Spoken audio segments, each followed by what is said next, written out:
Namaste. Here I am again, wishing to speak to you about the superconscious. Of course, it's not very commonly discussed, since it's not scientific and it's more spiritual.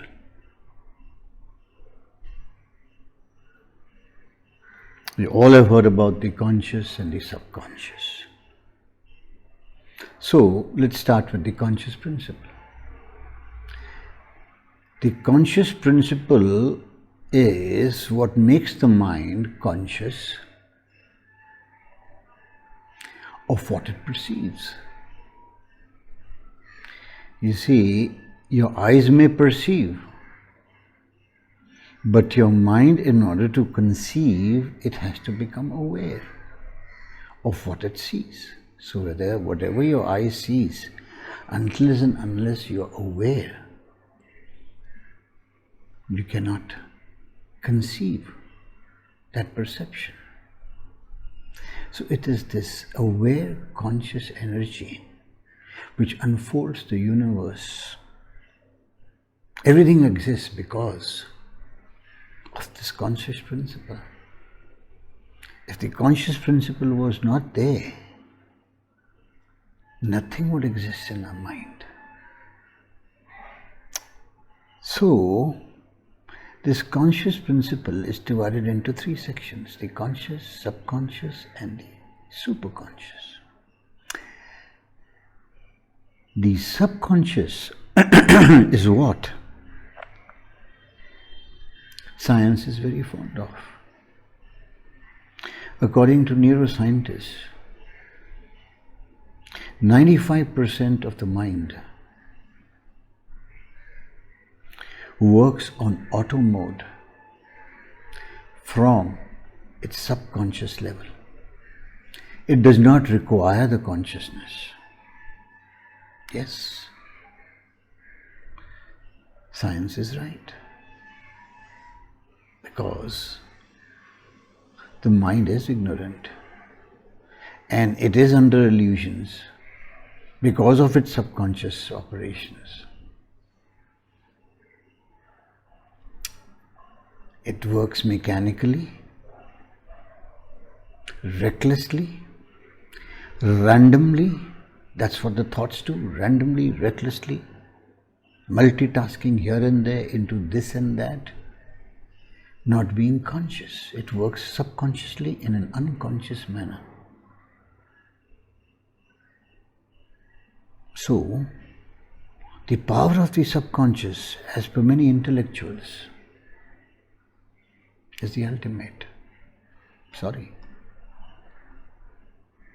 It is phenomenal, profound for the material mind, for the wealth and the comforts, but not for the spiritual mind. And you are a spiritual being going through a human experience, so subconscious plays no role. It is according to the spiritual mind you are asleep. So long as you are in your subconscious mind, you are in a Leela, you are in illusions. What seems to be real for the subconscious mind is not. And the subconscious mind is a program. Like every computer requires a program, it's a program of the past, from past knowledge, fed into your mind right from childhood by others. And you are simply imitating, deriving data from its memory and reasoning from its intellect for your self-interest and selfishness, for the sake of self-preservation, and subconsciously, without bothering about anybody, separated and isolated in your own mind, with your own ego that I am something more than you or somebody more than you, trying to prove that all the time, and that is what is subconscious. A mechanical, mental functioning based on beliefs. Since it's past knowledge of others, your mind is full of beliefs. Belief is your reality, which is not verifiable and which can be blind and which is always questionable and which differs from one to another. That's what beliefs are. So the subconscious is the cause of all miseries, because in spite of all the wealth, comfort, family, bank balances, properties, whatever you may have, until and unless you understand what the spirit is and what the conscious principle is, there will always be something amiss. Your life will never be complete. There will always be something missing. So please do not rely too much on the subconscious. Of course, it is a must for day-to-day life, because once you have learned how to walk, talk, swim, move around, learned something from the conscious, the subconscious takes over. It goes into the memory. The subconscious is that rememberer. The thinking self is that rememberer which does not require any more for your conscious mind to tell or repeat again what it has already learned. So the mind, first of all, works on autopilot on this subconscious, and second, it does not require the conscious principle to interfere. It is an uncontrollable operating system. Now let's see what the conscious is. The conscious attaches to your mind as and when the mind is aware. It becomes conscious. It slows down. The functioning slows down. It focuses. And if it's attentive, it zeroes down to what it is thinking. So the mind is very slow at this moment, but then you're conscious. And if you're conscious, like if I stare at anybody and the person becomes, say, shy and conscious of what the person is doing, similarly the mind too becomes shy and conscious the moment it's being watched. Its thoughts are being washed by the inner mind. Your inner mind is watching what your outer mind is trying to do. So once you become conscious, you become careful and you discard what should not be done. If you're in the right senses, if you're doing something wrong, you will avoid, just because you're conscious of it. But if you were subconscious, you would not. You would not. In subconsciousness, you're ruthless. You don't care. You become blind. Whereas in conscious, you're a little careful. So, everything begins with awareness. Once you become aware, you become conscious, because without being aware, you cannot be conscious. Awareness is primordial. Consciousness is after that. Conscious is after that. And once you're conscious, and the mind extends further into thoughts, it becomes subconscious, goes into your memory, and your memory starts controlling your mind. So, the third question comes, what is the superconscious? The superconscious is the unconscious section of the mind. When the mind is silent, the superconscious awakens. It is that soul we refer to as the soul within you. It awakens. And otherwise, when the mind is functioning, it is dormant and silent. The role of the soul, which contains aware energy, pure, absolute, non-dual, aware energy. It only observes, watches and witnesses. So, what happens? Before your mind becomes aware, the soul has to play a role. Only when the superconscious observes can your mind become aware. Observation is in purity, is in thoughtlessness, it's choiceless. You're not thinking at that time, you're simply observing. You're simply observing. And in that observation, the observer observing the observed makes the mind aware. So, without observation there can be no awareness. Without awareness there can be no conscious mind. And without conscious mind there can be no subconscious. So this is how it follows gradually, entering into the mind from the non-dual concept of awareness through observation into duality and separation of the energy into this and that, God and the devil, good and the bad, positive and the negative, into thoughts of what you believe is true, real, by the subconscious. Good or bad, then it's all your beliefs in the end. So, observation. Observation is from the superconscious mind when you observe. Because when you observe, you're not thinking. It's spontaneous, it's immediate, it's creative, it's intuitive, it's instinctive, it's intelligence. Yes, intelligence, that's your intelligence.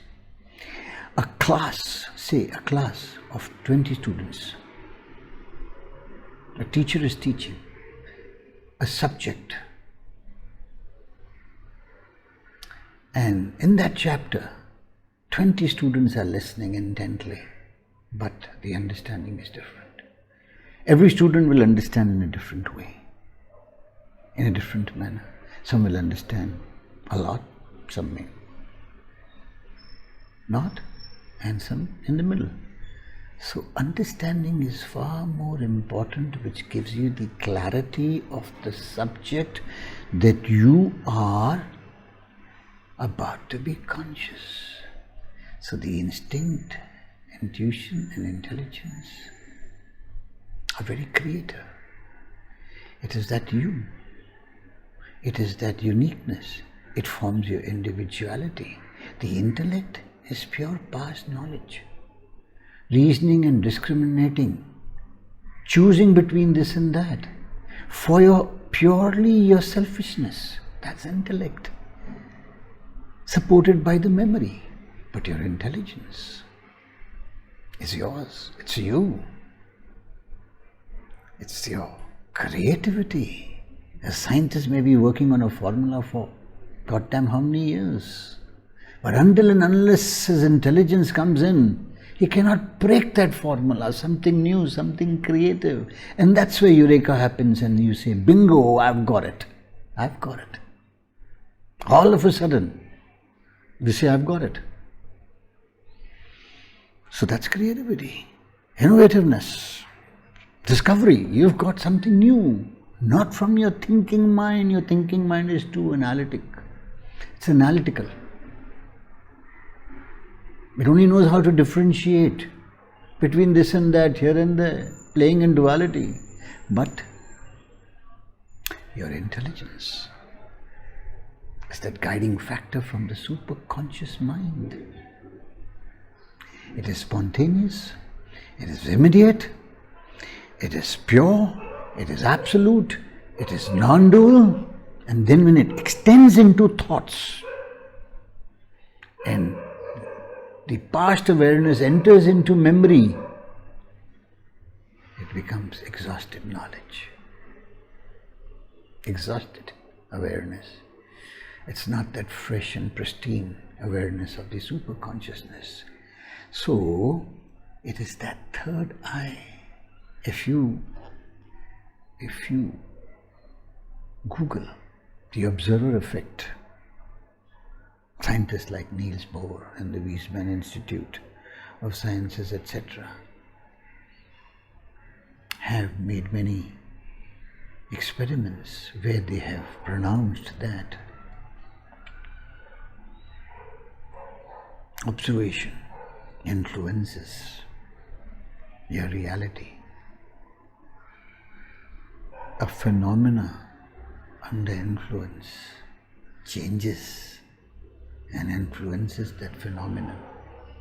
It creates your reality, and this reality is not on blind belief.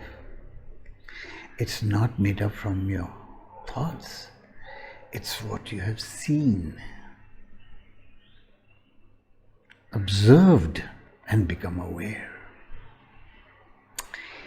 So now the question comes, how do you become aware?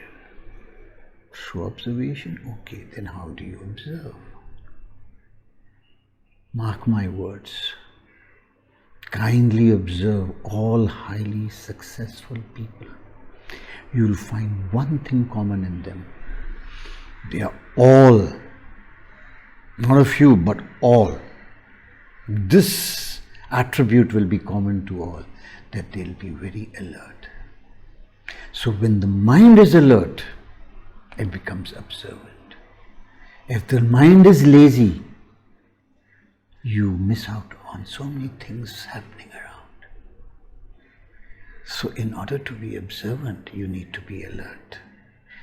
After you're alert, you become observant. After you're attentive, you become aware and conscious.